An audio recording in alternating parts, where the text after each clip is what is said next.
The day Queen Elizabeth died, Camilla lost the one thing she thought was hers forever. She didn't know it yet. Nobody sat her down.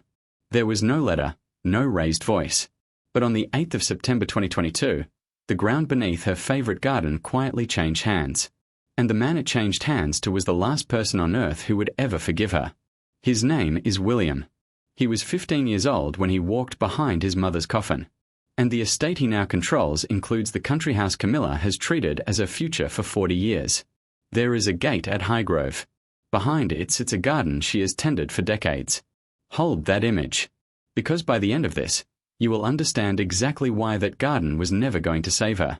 For almost 30 years, the public got handed a tidy little version of this story. Diana was the wife. Camilla was the other woman. Charles was the man stuck in the middle. That version fits on a magazine cover. The real one does not. Diana died in a Paris tunnel in August 1997. She was 36 years old. Her marriage had been over for years before that night. But the woman she once called the third person in that marriage did not fade away.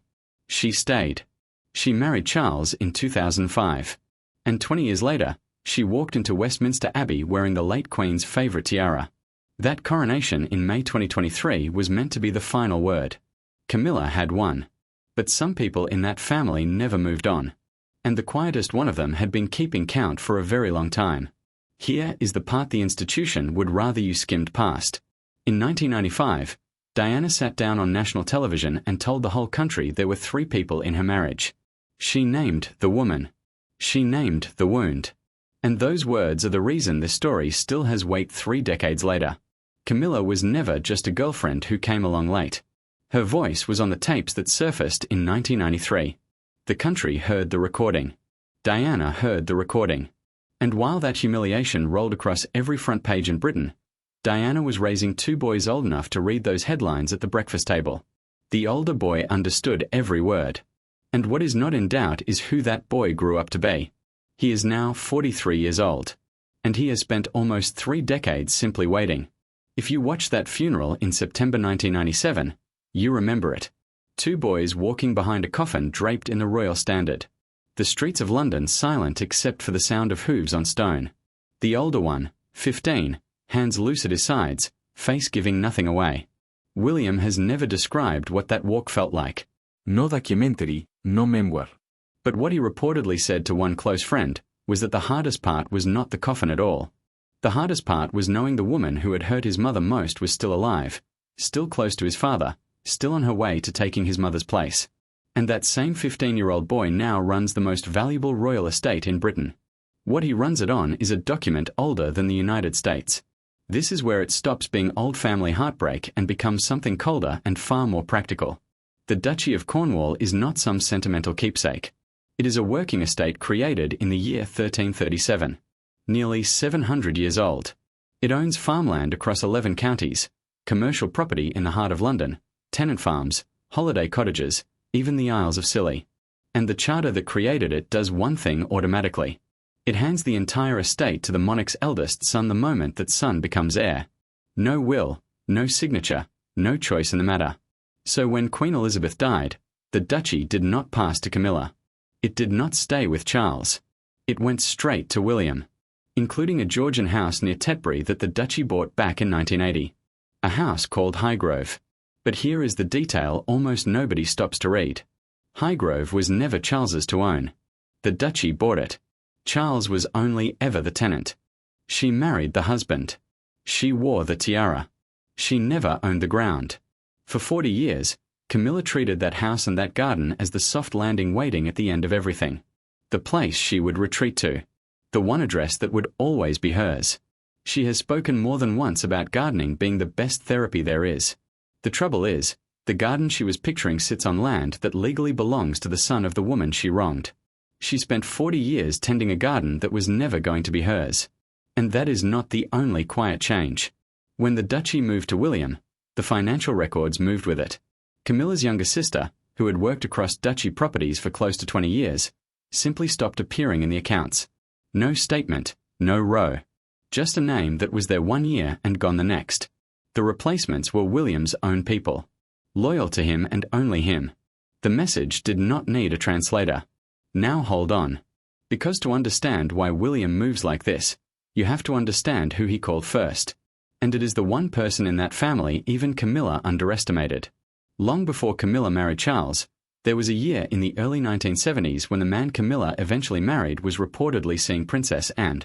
The romance was real. It was public. Then it ended. And the woman he chose instead was Camilla, and has carried that the way she carries everything. Not as heartbreak. As information. Information about exactly who Camilla is and exactly how long she has been comfortable taking what other women had. 50 years later, and is the one person William never has to explain himself to. Picture how this actually plays out. Not in a single dramatic scene. In a slow tightening across 3 years inside the household. Sources describe a quiet ongoing review of who lives where, on what terms, under whose name. Staff came to call one part of it the Tetbury question. Nothing more dramatic than that. Just a question. Whose house is it? And what happens when the current tenant is gone? Because here is the math Camilla finally had to do. Right now she moves through Buckingham Palace, Clarence House, Sandringham, and Highgrove as a matter of right. When Charles is gone, the throne and the duchy both belong to William. Every house answers to him. And the one she quietly counted on, the garden she calls a therapy, sits inside the estate he controls outright. No eviction. No letter. No raised voice. That is the part that makes this so devastating.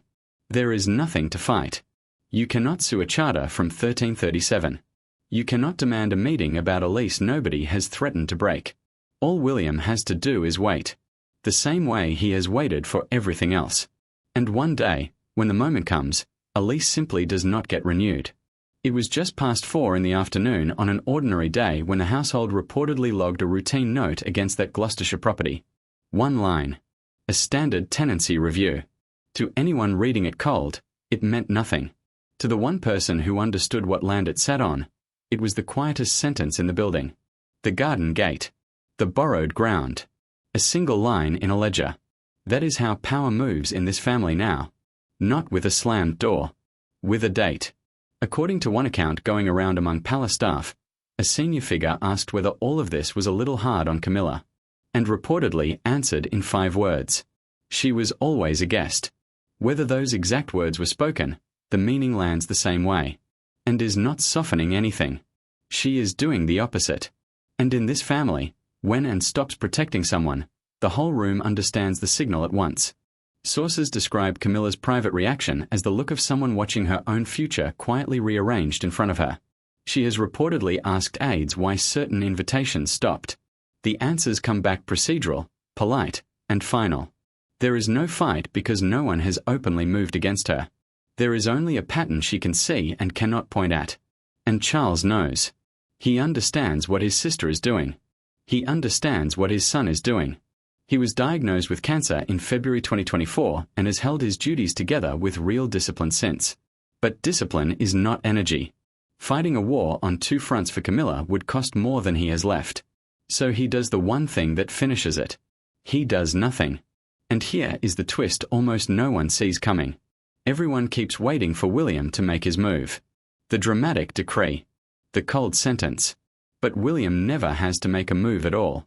The document from 1337 already made every move for him. Almost 700 years before he was born.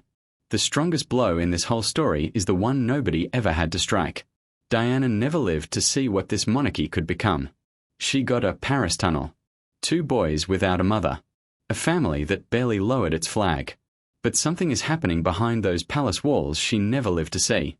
Her son holds the ground now. All of it. And the woman who took her marriage is finally standing exactly where she always truly stood. A guest in a beautiful garden on borrowed land, watching a lease run quietly toward a date she does not get to choose. Not revenge. Something slower than revenge. Something that does not need a single word said out loud. So the houses answer to William now. Every one of them. But here is the question that keeps me up at night. If the homes belong to William, who does the family itself answer to now? Because lately, in every room where the real decisions get made, everyone keeps turning to look at the same person. And it is not the king.